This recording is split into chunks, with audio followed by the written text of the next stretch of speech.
Siempre es bueno iniciar el día o iniciar un debate como los que se presentan en TVX con un pensamiento que nos permita crecer como individuos. En este caso, perifraseando una de las frases de Gabriel García Márquez, yo diría que el alma de los pueblos se cristaliza en la nostalgia de los sueños perdidos. No importa si esos sueños son sueños con la justicia social o son sueños de una vida mejor para la familia. Los salvadoreños conocemos mucho de eso. Los salvadoreños sabemos qué significa la nostalgia y qué significan los sueños perdidos. Nuestros compatriotas en el exterior saben muy bien eso. Saben lo que es perder sueños por ir en busca de otros sueños.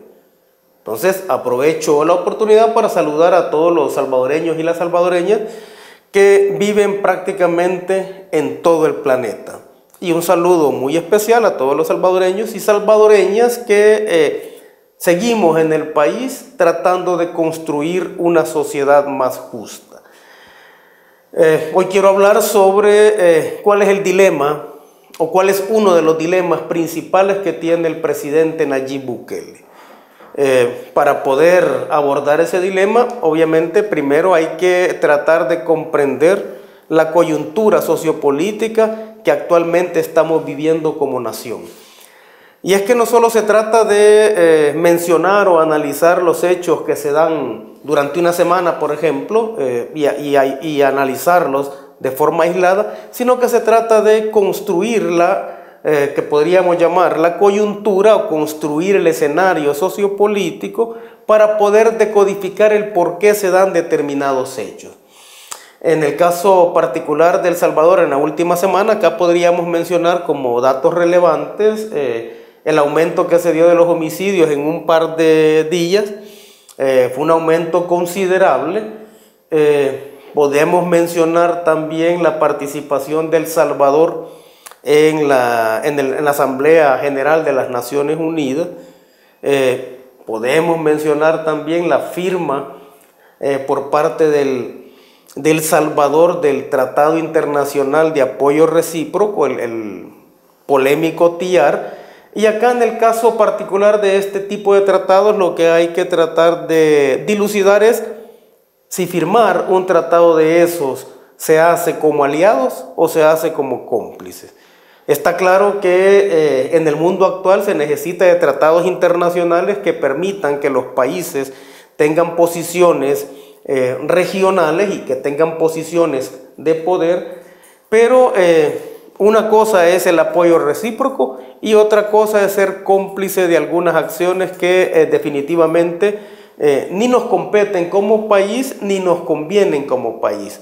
Entonces, en el caso del TIAR habría que discutir si lo estamos firmando como aliados o lo estamos firmando como futuros cómplices. Otro dato que hay que mencionar es, en estos momentos se está realizando la Asamblea General de las Naciones Unidas.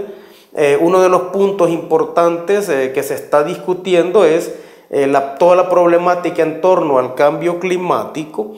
Y acá El Salvador, toda América Latina, debe tomar una posición firme para tratar de evitar que ese cambio climático siga convirtiendo a los países en zonas altamente vulnerables. Al respecto, decir que El Salvador es uno de los países más vulnerables del mundo. Bien, vamos a hablar del dilema o de uno de los dilemas que tiene el presidente Nayib Bukele.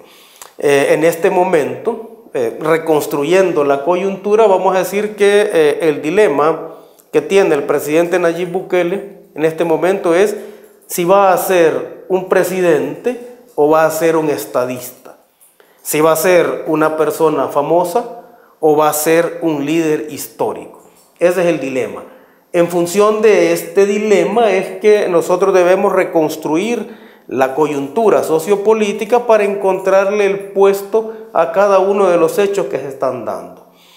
El filósofo alemán Hegel decía de que tanto los hechos como los personajes de la historia universal aparecen dos veces.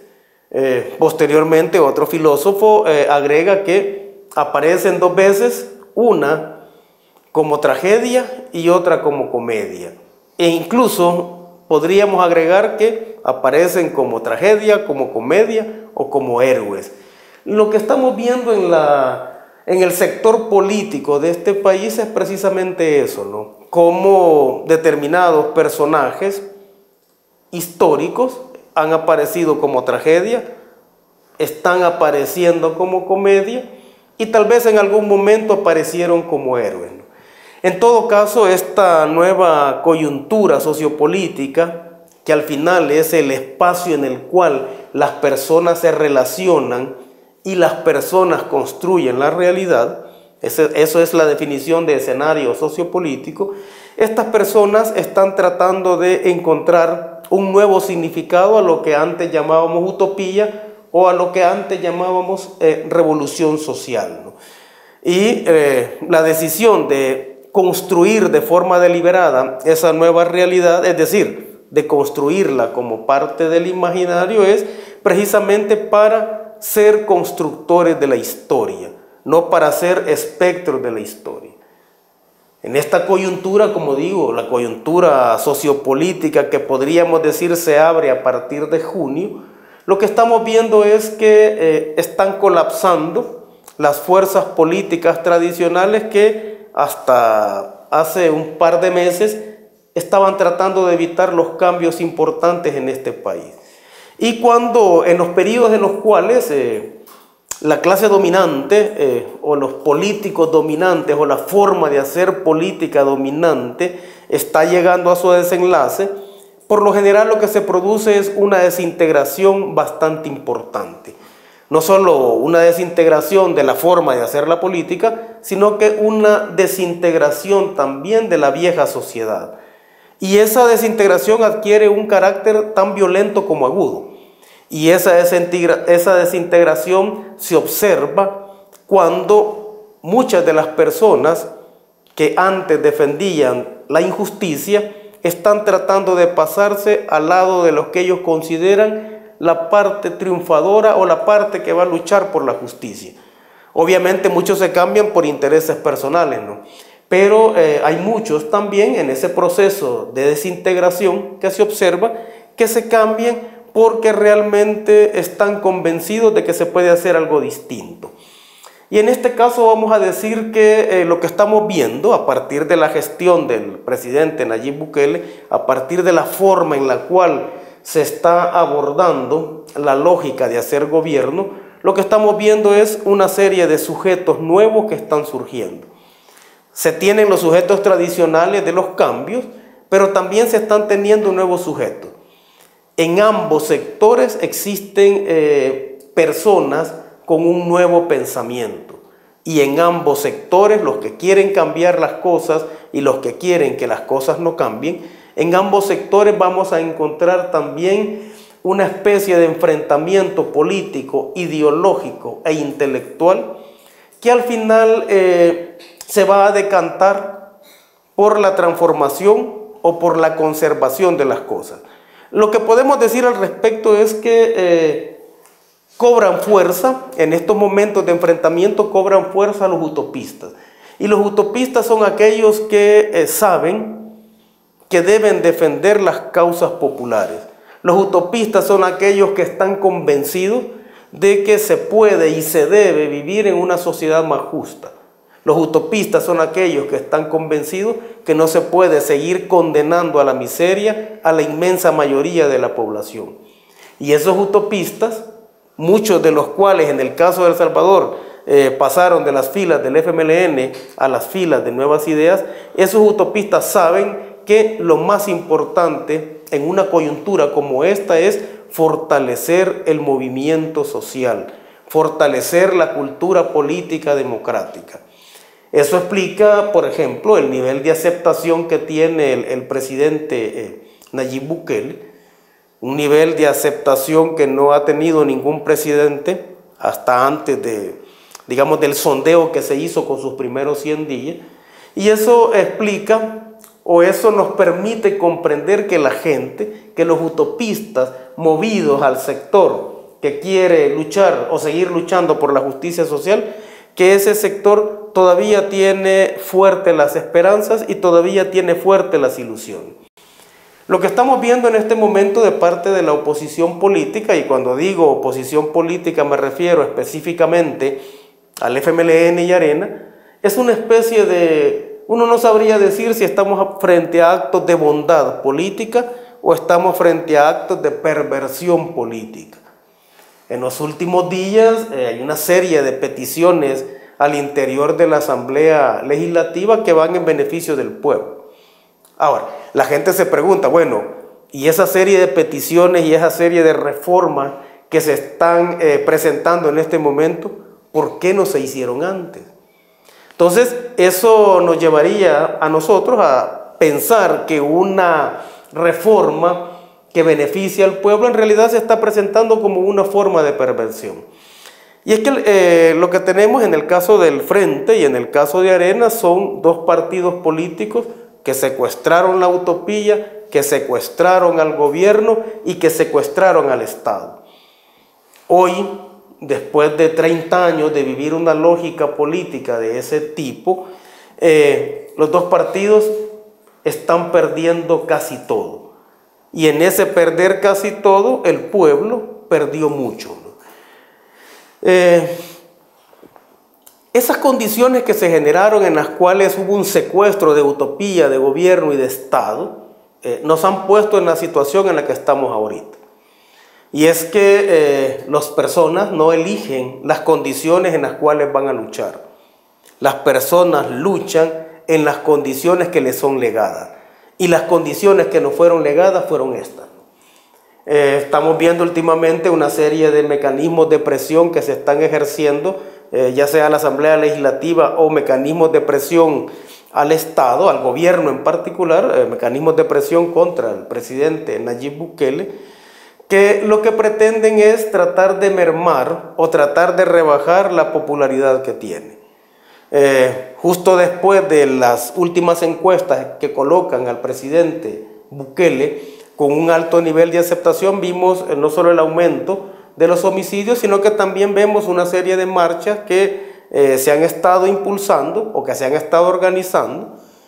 Bueno, de hecho, este próximo viernes hay una marcha negra que ha sido convocada para exigir cambios sustanciales en las pensiones, en el sistema de pensiones.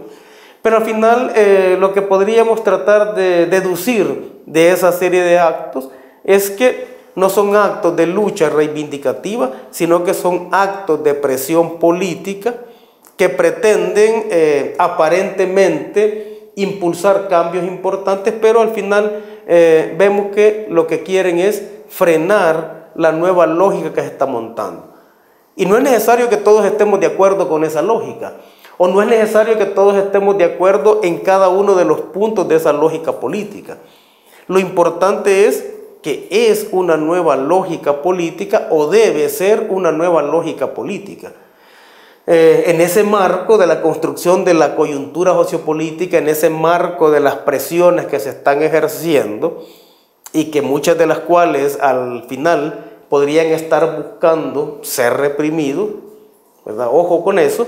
En ese marco es que se da lo que, bueno, algunos han manejado como el 96-4, ¿no? O sea, un 96% de aceptación contra un 4% de no aceptación.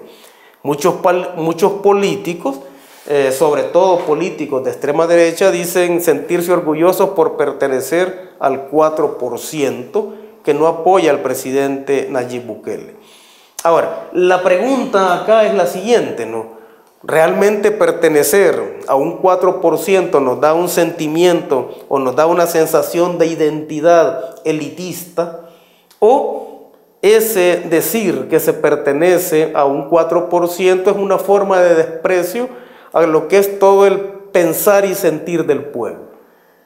Nosotros estamos claros que cualquiera que se considere un luchador social o un revolucionario o un utopista jamás culpa al pueblo de las decisiones que toma, jamás culpa al pueblo del comportamiento que tiene. En ese sentido, entonces, decir que uno pertenece al 4% o es un acto de arrogancia o es un acto de desprecio. Yo creo que en este caso estamos hablando de ambas cosas, ¿no? Arrogancia de parte de los partidos políticos y de los políticos que todavía no comprenden el mensaje que se les envió, y un acto también de desprecio a lo que es el sentir y pensar del pueblo. Porque en última instancia todos utilizan la palabra pueblo y todos dicen luchar por el pueblo, pero habría que ver si realmente ese sentir y ese actuar o ese decir pueblo realmente se reivindica con acciones concretas.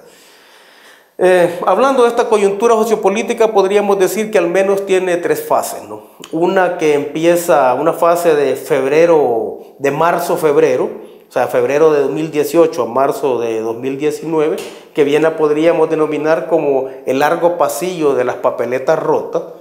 Fueron papeletas rotas para el bipartidismo. Esa es una primera fase de la coyuntura sociopolítica que estamos viviendo. Una segunda fase, después de una tregua, que va de junio, que es la toma de posesión del presidente Nayib Bukele, hasta nuestros días. Es la segunda fase de esta coyuntura sociopolítica, y que podríamos decir que es la fase en la cual se está definiendo el imaginario del gobierno. Una definición de imaginario que vamos a tener más clara cuando se presente la distribución del presupuesto ya del gobierno del presidente Nayib Bukele.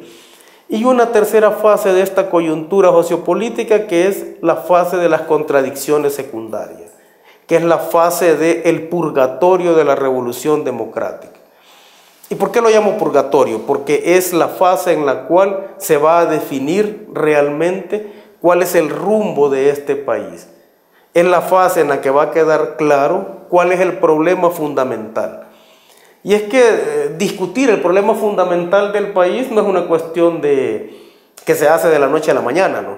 Para algunos el problema fundamental del país es la delincuencia, para otros es la corrupción, para otros es la cultura política de súbdito que tenemos.